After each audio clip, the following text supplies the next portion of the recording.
Oh, Charlie. Hi, I'm Ian Anderson from Jethro Tull, and welcome to Launch. Stop going, no way to slow down. Yeah, no way to slow down. Which is the classic Jethro Tull? Is it the early creative period following our first album when we did Stand Up, which was, an interesting album of different influences? Or are they going to pick something like Songs from the Wood that sounds, elves and goblins and more English? Or are they going to pick something a bit more top 40 friendly, like Crest of an Ape, which had 3 or 4 tracks on it that did really well at radio, or even in those days did well at MTV? You could pick so many different eras, and it would be very hard for me to do it. But I would throw up one song that comes to mind that I think does embody a number of elements. It would be the song Budapest.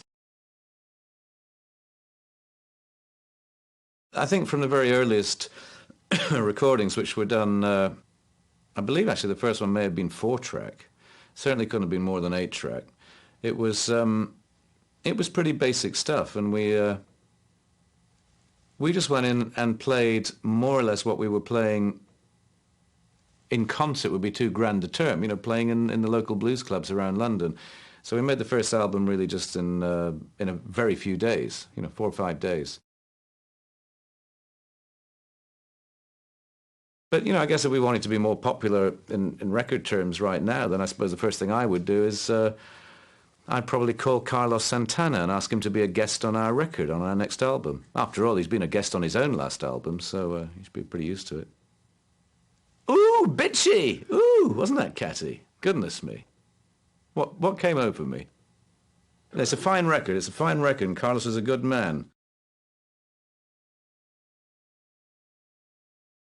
In musical terms, I would rather have a David Bowie than, God bless them, the Ramones, whose albums I have, many of.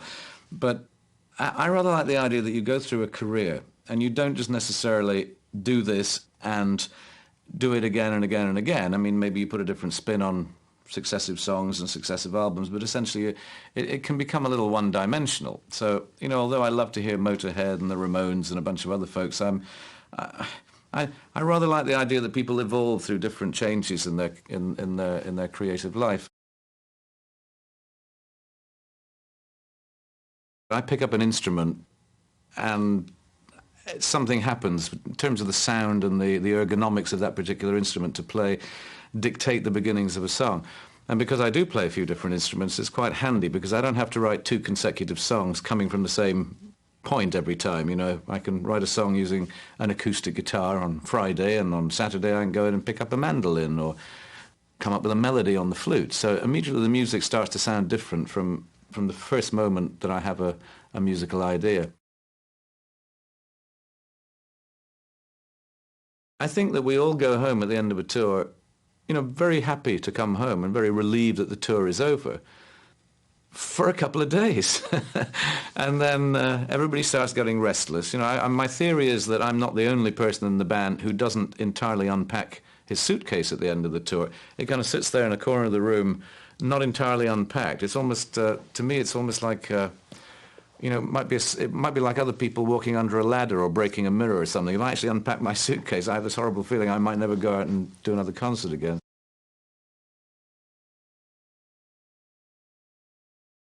There are so many more layers of audio quality, not the least contributing to that being the fact that you have much more delicate and subtle ambience from various echo and spatial effects that you put into the music. So I think from a production point of view, you immediately notice things sound rather more dense, and there's more subliminal oral information in the records. But curiously, the last album, jtull.com, the album before it, Roots to Branches, they were both rehearsed by the band playing together in the studio, just like we would do it on stage. I mean, that was the whole point of making those records and rehearsing the music, writing and rehearsing the music together in the studio and then going and doing a take. It was to try and make it sound certainly with the same spirit and the same instrumentation as we would actually play those songs live on stage when it came to going out on tour. So in that sense, not a lot has changed. It's just what you get out of a guitar or what you get out of a human voice is probably rather more complex than it was in the simple days when you just had a little beat-up old amplifier and a microphone and went twang. You know, that was what you got, twang. Now you get twang with all the sizzle and, exotic subtlety around it. I don't know whether that's a good thing or a bad thing, but it's kind of what people expect, just as if you'd seen Pink Floyd play when... I have a poster in my studio at home that has Jethro Tull and Pink Floyd playing together on the bill at some university faculty in England.